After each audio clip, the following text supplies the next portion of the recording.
Birds 365. Jody Mac, Johnny Mac, sticking around for another hour. And Derek Gunn, going to jump in with us in less than 20 minutes from now. I'm seeing some comments here on our stream. Always appreciate when you guys do comment. If you like what you're hearing, feel free to go ahead and hit the like button, which we need to. What do we call it again? To improve our what? Algorithm. You got to like, share, and subscribe. I still don't understand all that stuff, but if you be so kind, if you're a fan of the show, please hit the like button. I give you one guy who hits the like button often, and that's Jeff Stoughton and Isaac Seumalo. A bunch of our comments here. Isaac's a guard. That's about it. Isaac is good because he plays between Jason Kelsey and Lane Johnson, and that McMullen and McDonald could do it if you got plugged in there. No. What are Jeff Stoutland's evaluations of Isaac Seumalo? Johnny Mac? He loves Isaac. Loves him. I mean, everybody loves him. Jason Kelsey. Well, not everybody, because I'm telling you, I'm reporting. Well, you can read these things. Isaac Seumalo, according to some of our streamers, is a guy. It is what it is. That's how they're describing. Let me tell you, everybody loves Isaac Seumalo. Let me tell you something about fans. If ever something, when Slay said goodbye, and even his wife said this on Twitter, the turn started immediately. The Eagles didn't even have to do it. Oh, he's a declining player. He wasn't that good. He had a bad second half. Bradbury's better. Yada, yada, yada, yada. Eagles don't think that. Never thought that. They know how good he is, but the turn started immediately. When you're out the door, you're yesterday's news, and that's the case with Isaac Seumalo. He had a great season. I said at the end of the year, Isaac was the Pro Bowler. Landon should have been the alternate. Landon's great. Landon's going to be better long term, but he's still a young player. Does some things tremendously, very powerful, very good run blocker, but consistency from play to play. Isaac was better last year. He's got injury concerns. He's older. But Kelsey raves about him. Lane raves about him. Stoutland can't say enough good things about him. Yeah, that's just wrong. That's just wrong. And I believe the people believe what they believe, but they wait till the guy's gone to voice their opinion that he's just a guy and he lives off the man to his left and his man to the nobody says that while he's still under contract as an Eagle. But and by the way, probably relocating. He's a guy. There's some frightened people out there because Jennifer Slay took screenshots of all the people taking shots at her husband after he was going to leave for the 6 hours. In some ways, I think Slay was trolling people to see who would turn, and a bunch of people turned pretty quickly. Oh yeah. I try and stick to my opinions, whether they are Eagles or become ex-Eagles. I try not to do the flip-flop thing. And as noted earlier in the show, not a Derek Barnett fan. He's still here. We know that. We know that. The facts are facts when it comes to Derek Barnett. Don't care whether he's in an Eagle uniform or not. He was a bad re-sign by Howie Roseman. The backup quarterback position, Johnny Mac, you were pretty strong, and Jacoby Brissett was the guy that the coach flat out loves him. He can't get himself enough Jacoby Brissett. He's going to be right down the turnpike playing for the Washington Commanders next year. What happened? Is Nick got the juice? No. If you run it back, and people can watch us on demand on the YouTube channel, I said if budget wasn't an issue, Nick Sirianni would like Jacoby Brissett. I always thought he was going elsewhere. He was going to make too much money, and he was probably going to get a chance to compete, which happened, and he wasn't going to get a chance to compete here. I thought he'd sign in either Tampa Bay or Washington, where he'd get a chance to at least compete for the starting job.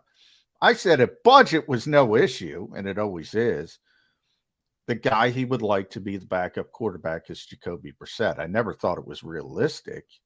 I know how much Nick loves him. He never stops talking about it. I mean, he loves the guy as a player. and would love to have him as a backup quarterback. But that was pie in the sky. That was always pie in the sky. And unfortunately, he landed in the division, or fortunately, he's not a great starting quarterback. I mean, he'll probably beat out Sam Howell, I would think. Maybe Ed Kratz doesn't think so, but I would think he would win that job unless they go in a different direction. And he would have been a great backup, but way too expensive. Right. And then therefore you have to find yourself a backup quarterback. If price is going to be a major factor, that you've got your amounts that you'll pay per positions around the roster, are they going to pay anything for a backup quarterback? Are they going to just make Ian Book their backup quarterback? Who is the quarterback who, when the chairs, they're playing musical chairs, is still standing and doesn't have a deal, who's going to come in for half of what Jacoby Brissett got and the other $10 million backup quarterbacks who have signed since I don't think they want issue and priced Jacoby Brissett out of town. What type of price are we looking at for the Eagles? I do not think they want to pay $10 million for a backup quarterback. So that's why I brought up, how did they get Gardner Minshew? I think that might be a route. Everybody forgets the trade market with Howie. Look, nobody's more apt to make a trade. And, they're probably culling over everybody else's roster. And if there's a third string quarterback who's blocked by maybe a veteran backup who's still on his rookie deal and they liked him in the draft, they might go that route. I don't think they're going to go quarterback in the draft simply because there's like a big dead spot after, the top four, and then you have Hendon Hooker, I guess, and then you have sort of a drop off from there. So I don't think that's viable. But yeah, I mean, Ian Book has not had a training camp yet. I mean, the guy was a 4th round pick. As I said, Tommy Rees is very close to Nick Sirianni. It's probably the reason why he's here, Ian Book. He's going to compete. I mean, I don't, I remember him from his days in college. He's, a little bit undersized, to say the least, but he won a lot of games, and you're talking about a backup quarterback. You're not talking about, you can't have a great player at backup quarterback. And if you do, it's going to be very short because you're going to have to flip them and trade them. And that's what the Eagles planned to do with Jalen Hurts back in the day. All right. Let's draft him to be the cost-effective backup. Maybe he plays well in preseason. Maybe he plays well when Carson Wentz is hurt for a game or two, and then he could flip him for a 2nd-round pick or even a 1st-round pick, as the Eagles have done in the past in the Andy Reid era. That was the original plan. Obviously, things went awry, and Jalen Hurts has taken off and become a superstar himself. Ian Book will get a chance to compete. Maybe he wins the job. Here's the one kind of different scenario this year than it was a couple of years when they got Gardner Minshew, which was a really smart move by Howie Roseman for what he gave up to get him here. And I know that he never flipped him and didn't trade him and even upgrade the draft pick that he gave up. So what? He was here. He was a viable backup. That was a good trade by Howie. But he already had Joe Flacco here. They had a backup quarterback at the time. Gardner was the 3rd man coming in. So you could afford to do something like that because if Gardner came in, wasn't happy about it, it just didn't work, blah, blah, you move on because you got your backup quarterback already. They don't have that this year, John. So if they're going to go out and redo the Gardner Minshew deal, find someone on someone else's roster who's ready to move away from you, have to give a pickup for, which Howie did. And oh, by the way, I'm trying to remember that year if they had an excess of picks. They don't this year. They have one less pick. They've got 2 7s, 2 1s, but they've got 3 open holes in the middle. And we all believe that Howie's going to be able to do some wheeling and dealing come draft day. If you're going to make a trade for a guy, it's going to have to be after the draft again. So you're going to go all the way leading up to the draft without a backup quarterback in place? Well, they traded for Gardner very late, but you know, with Joe, I mean, they got killed for paying Joe. What the hell was it at the time? I'd have to look it up. Maybe 3.5 million. Um, I don't know, somewhere in that range. Um, and they, you know, a lot of people killed him. I know our buddy Jimmy Kemsky, he killed him for that. And you know, the 2.8 was the deal, and numbers for backup quarterbacks have exploded, as you Oh, yeah. mentioned. I think it's a different landscape. I mean, 2.8 seemed like a lot for an aging quarterback back then. I think if they could get that deal now, they would have done it already, but they can't. So I think you have to think about it a little bit. And even though it was a short time ago, that's how drastically things change. You know, do you want Nick Mullins back? You know, he got $4 million guaranteed. Yeah, it's a different landscape.